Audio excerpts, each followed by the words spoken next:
Hello there. We begin Studio 11 with a live look at LAX, the busiest airport in the country for holiday travel this year. I'll be in the car, not flying. How about yourself? I will be here. Okay, so you all, good luck out there at the airport. Arriving passengers, listen up. You'll finally be able to use a ride-sharing app to get where you need to go.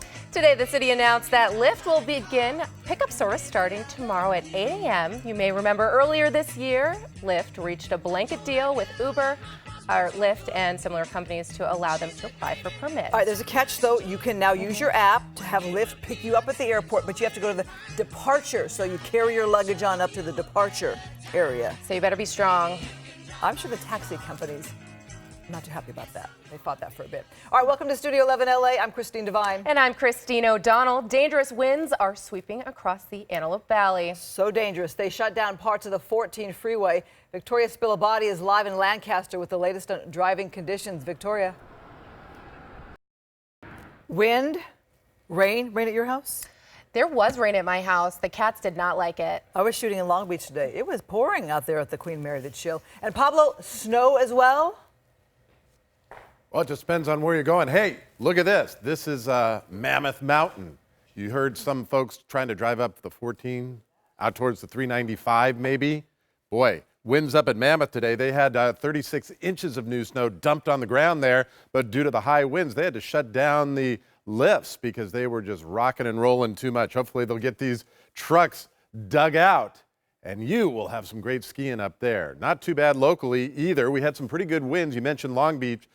Today, they had gusts near 45 miles per hour. You mentioned rain, too. They saw nearly 6/10 of an inch of rain. It seems like some of the coastal strips saw a little bit more rain. Corona saw, about 1/3 of an inch. Winds are still blowing double digits just about everywhere, especially strong up in Ventura County, the high deserts, up in the mountains this afternoon. It's one of those days you just want to hold on tight to your steering wheel because, well, you know how it goes. All right, high wind warnings for the Antelope Valley, northern LA County for another day or so. We've got wind advisories just about everywhere else. Still those coastal flood advisories and high surf through Friday afternoon. Here's what's left of the rain.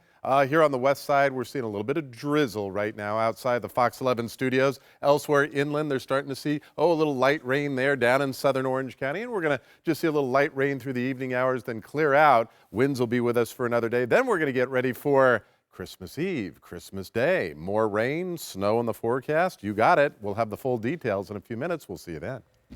Got it. Thank you. By now, who hasn't seen that massively awkward moment when the wrong Miss Universe was crowned? More information. I saw it many times. If you weren't watching, then you looked it up because somebody texted you. Did you see this, right? Yeah, you I heard saw about it many times. Yeah. I feel bad for Steve Harvey. I do. He apologized? I mean, and we're going to find out a little bit more here in just a little bit. Here we go. More information coming out about why Steve Harvey might have made that pretty huge faux pas. Miss Universe 2015 is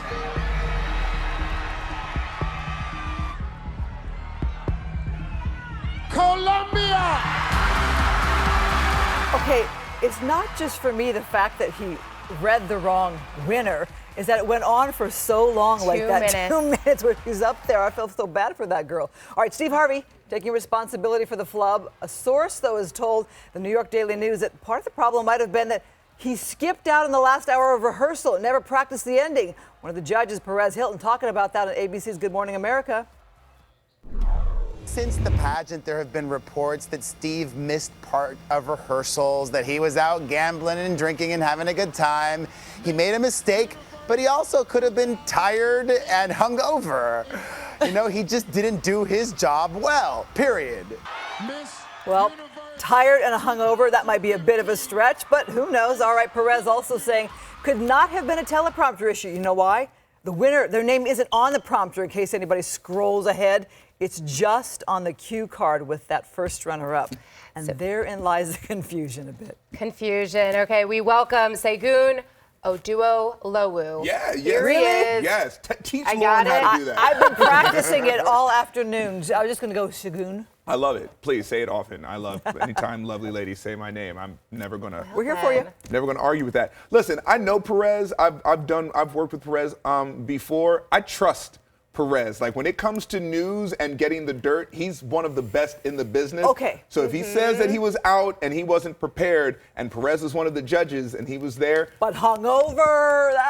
Listen. And is that why? Well, we know this for sure, that he missed a rehearsal. Right. So for whatever reason, why he was not there, that is part of the job, like being prepared. And so if you miss a rehearsal and then you go on live TV and, as you said, that long pause of the winner is, and he starts scrambling, that shows a lack of preparation. I'll tell you, I've done a little bit of the pageant stuff and even been a judge, and I can tell you that card can be confusing if you've not studied it, because they have the fourth runner-up, the third runner-up, second, and the first. That's where he got the confusion. And I've been in a pageant where they read the wrong Oh my winners. goodness. See, but now, but I'm the only reason that I'm not jumping to Steve Harvey's defense is that they had a picture of the card, and on the card, everybody knows it's supposed to go second runner-up, first runner-up, and then the eventual winner.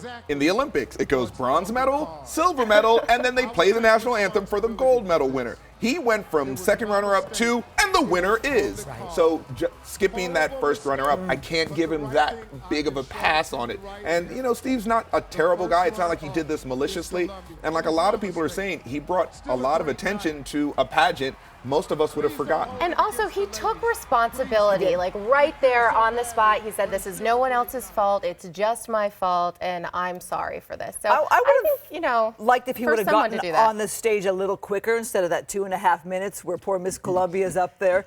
And the production team. What was he doing then? What were they doing? Okay, everybody in the control room must have known he read the wrong name. Somebody get out there now. Right. Don't crown Miss Columbia. Give her the flowers. Give her the sash. Give her the tiara. I mean, it's more than just Steve. That whole production. Fast. When you read it, then they come over, and that happens pretty fast. With someone screaming there, stop, stop, stop. They should have been there. Someone should have had an IFB saying, hey, it's not her. She's very pretty, but no, it's the other lady.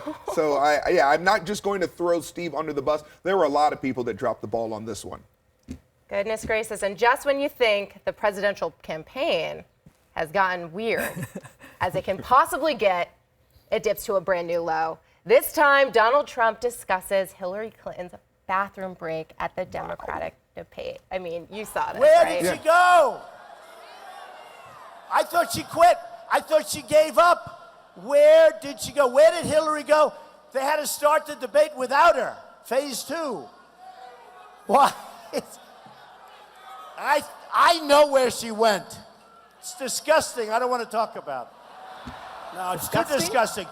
Disgusting. That's what he said. The Republican frontrunner also used vulgar language when talking about Clinton's loss to Barack Obama in 2008, the Democratic primary. Her campaign tweeted that they wouldn't respond, but said everyone who understands the humiliation this degrading language inflicts on all women should respond. Right, Shagun. Which part do you start with? Well, let's first start with the greatest magic trick. Like, it feels like I'm watching Kaiser Soze, and the greatest trick the devil ever pulled was convincing the world he didn't exist.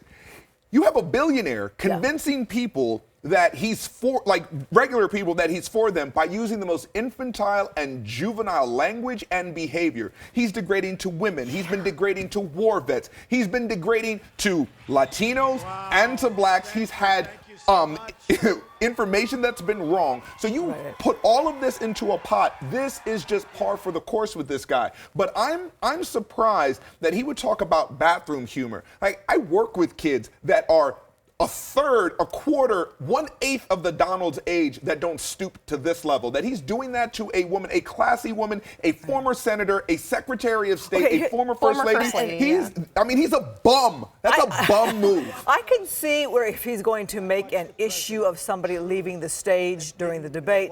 But disgusting? Well, where do you come with that word? Because, again, it's easy for him to go on the attack, to pick. I mean, listen, his supporters do not like Hillary Clinton. So it is just like feeding raw meat to a bear. He throws out disgusting humor, and they're like, yeah, I hate Hillary. She was in the bathroom. She's nasty.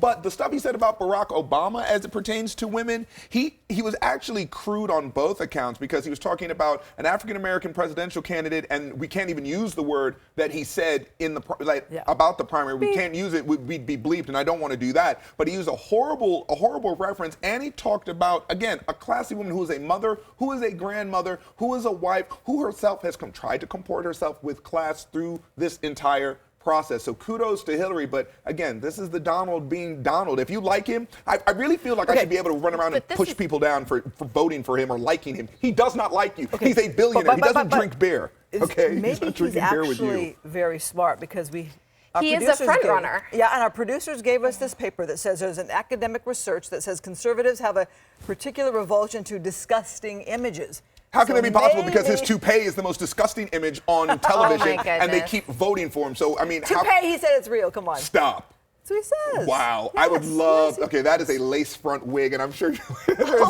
listen, I know my stuff. That hair is real. Okay, there's not hair that even color. Like, that's dyed and dipped. There is a hairstylist somewhere who loves him. That's just my hair, right? Oh, he's, yeah, I okay. mean, he I've bought seen it. He some paid really for it. good lace front wigs. Oh, you're saying we should get on this? I'm just saying he paid for it, so I mean, I'm sure it's his. If you bought it, you own it. It's his hair. So when Mr. Trump comes in here for the interview, we'll ask him. We'll ask him about But that report that the producers gave you about conservatives being adverse to disgusting humor.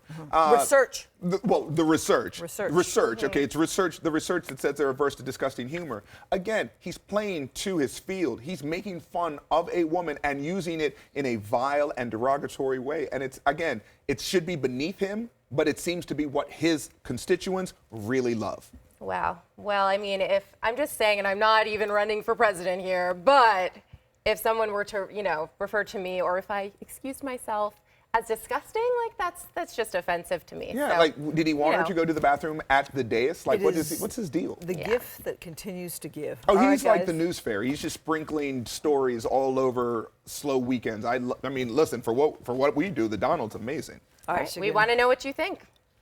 Hashtag Studio 11 LA. They read them here on the board a little bit. So yeah, and just we'll a do little that bit. We'll have more.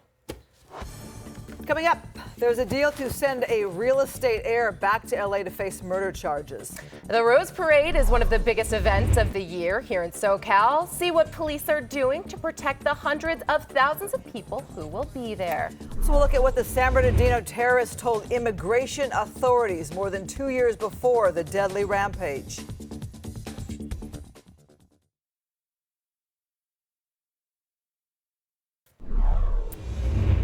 New details on the San Bernardino terrorist. Saeed Farouk told U.S. immigration officials that he met Tashfeen Malik online. And after several weeks of emailing, they met in person in Saudi Arabia.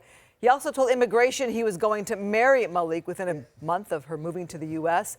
That information included in a 21-page visa application filed in January of 2014, almost 2 years before last month's massacre, and released today by the House Judiciary Committee. Well, just 3 more days till Christmas, but if you're on the Tournament of Roses, that means only 10 more days until the Rose Parade. Hundreds of thousands of people will be flocking to Pasadena, and the chief of police says the city is making some major security changes to keep everyone safe. Pasadena expects as many as 900,000 people over a 6-day period for the 127th Rose Parade. As part of the See Something, Say Something campaign, Pasadena is asking you to call the following hotline number if you see anything suspicious. The number is 626-744-4241. For more on Rose Parade security as well as the San Bernardino terror attacks, we bring in Aaron Cohen. He's a security expert and the founder of the Cherries Counter Terror School. Nice to have you. It's meaner than it sounds. It does sound yeah. It's meaner than it sounds. Yeah, well, we know you're tough, and thanks for coming in. Thanks so your thoughts on all of the security measures they're bringing in for the Rose Parade? Okay, so See Something, Say Something is cool, but that's not going to stop a terror attack. But they're going to have extra cameras now and extra people. They're also going to have everyone's license plate. Yes, no, we need to do more. Like I was trained in Israel. I come from Israel. Yeah. I've been around these crowds. We need to check, and people are going to say, we can't do this because we're not in Israel. I don't care. Check what? We need to check bags. Anybody who gets on that street. 700,000 people? We need to bring them and funnel them in through one specific area where they come in. How can you do that when you have all those street entrances? No, we don't have to wand everybody because there's a behavioral profile of somebody who's going to commit murder. It's the same as somebody who has committed an act of murder. There's ticks. It's like in poker. So I want that entire street sterilized. I want everybody who comes onto that street, I want bags checked, I want jackets opened, and I want to know exactly who's standing in front of me because I'll tell you, those two sons in Boston would never have been able to open fire had we looked at their clothing and in their bags. I understand what you're saying, but okay, so how many entrances to the parade route do you have? We can use multiple. We can use multiple. You're saying block off all the streets? I'm saying we can use, entrance? well, I can't, to physically be down there to make it a proper assessment, I'll tell you this. We can have multiple points of entry or what we call ingress. Okay. We have LAPD down there checking bags, or private security checking bags with armed LAPD standing there supervising. Undercover, which I understand that they're going to be doing in there. Sharpshooters up and around the area so that they can actually see what's happening from what we call an elevated tactical position.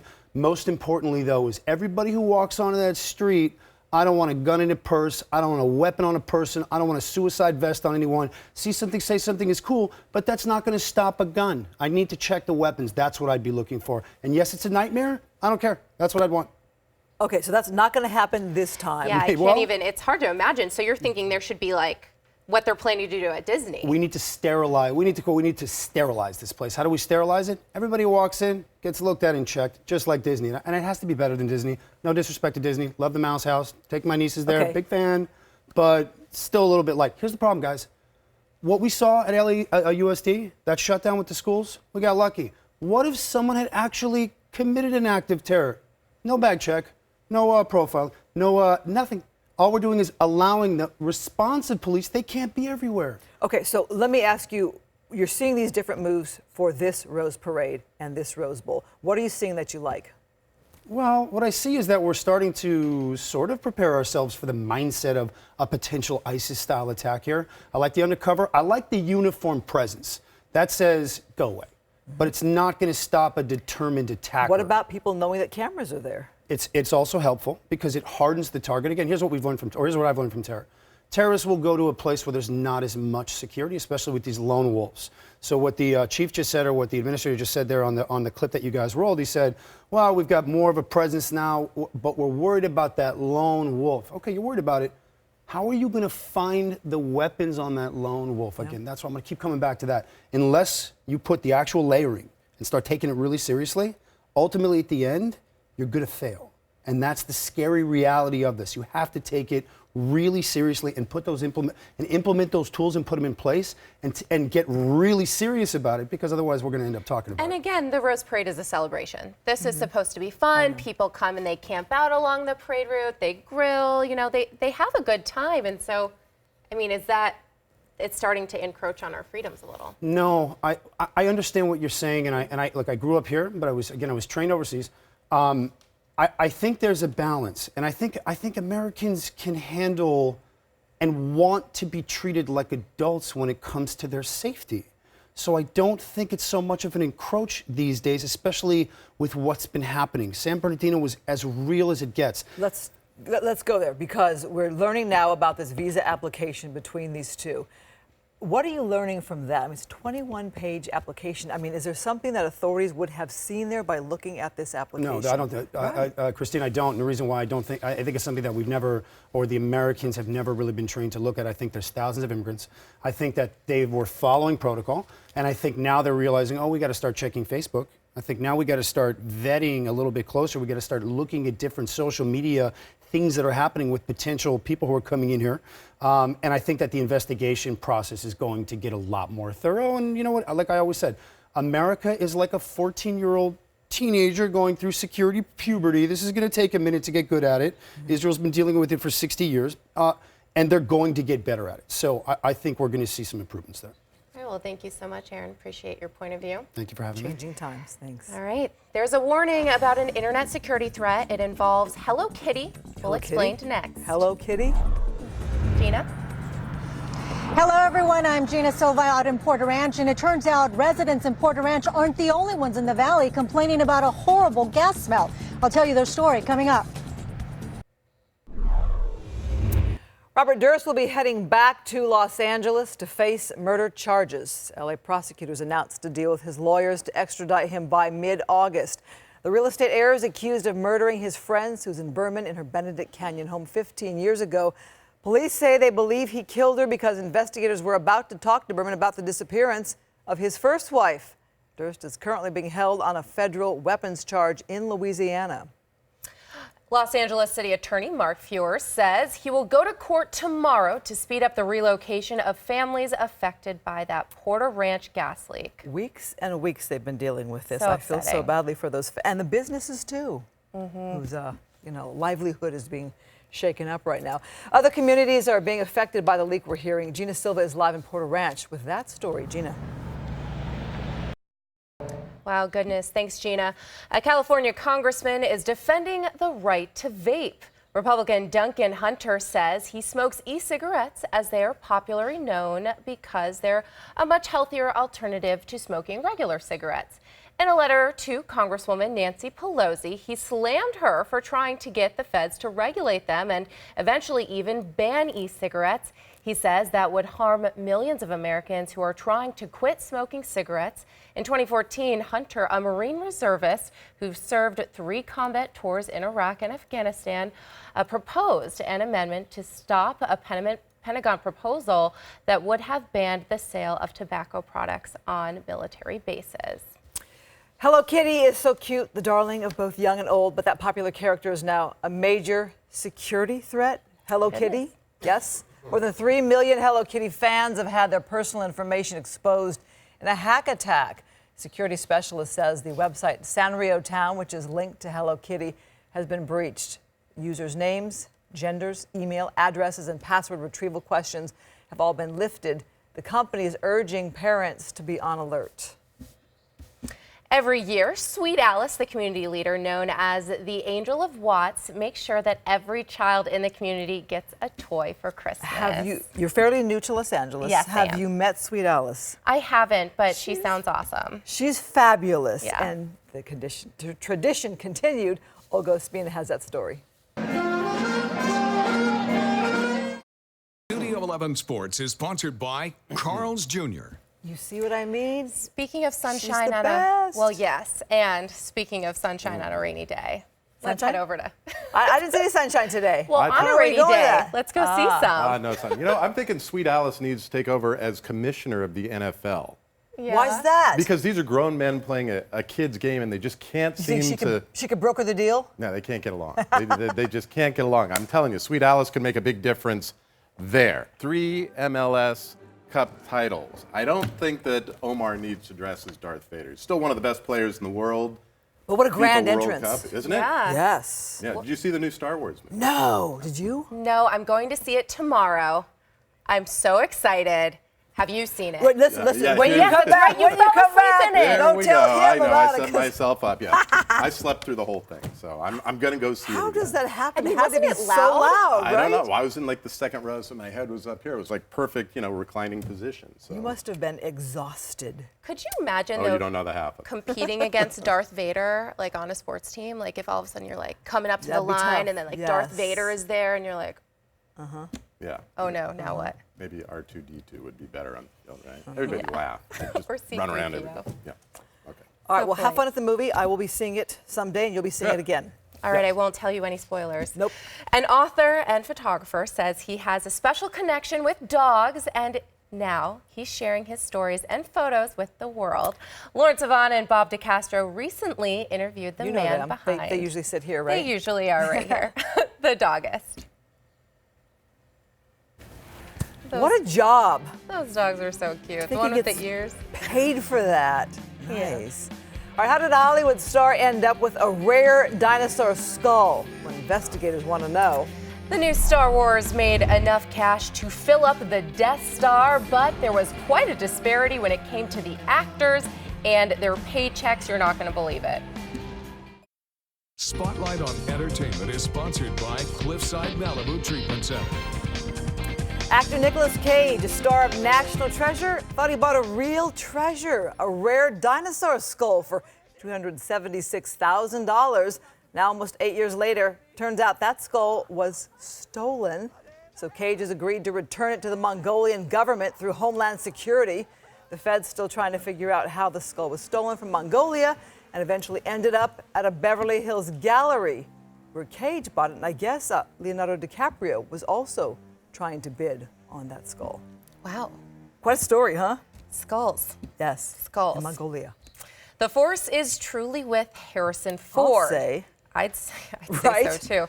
The Daily Mail says the actor made as much as $25 million for returning to his role of Han Solo in Star Wars The Force Awakens. Now get this, that's 50 times more than his co-stars Mark Hamill and Carrie Fisher, and 76 times more than newcomers John Boyega and Daisy Ridley.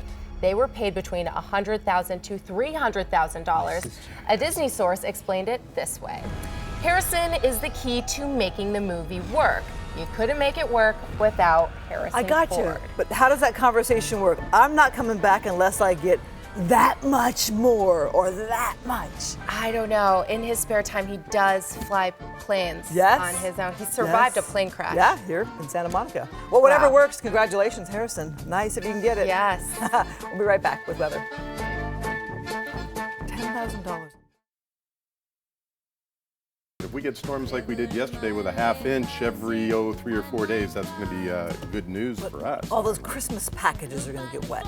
You know. And if only it was snow. It is. All right, we'll be right back. Now let's do it. This is what we've all been waiting for. No, I'm afraid. Let's take a look at some of your tweets and Facebook posts. Hey! Start off with Lauren Savon, watching from home. She says, homesick watching Divine News and Christina Not News. homesick. Oh, well, yeah, she's homesick. Yeah, right. Hold down Studio 11 LA. Thanks for holding down the fort. Andre checking in. What a treat to watch the two Christines today. Yuck. And tonight at 10, love the latte. Cute, Andre. Vanilla and water. All right, the Salt and Pepper Acre team, Christine They're picking up on that, huh? Okay. Hey, thanks for watching. It was kind of fun. Lauren, feel better. Bobby, enjoy vacation. Yeah, feel better.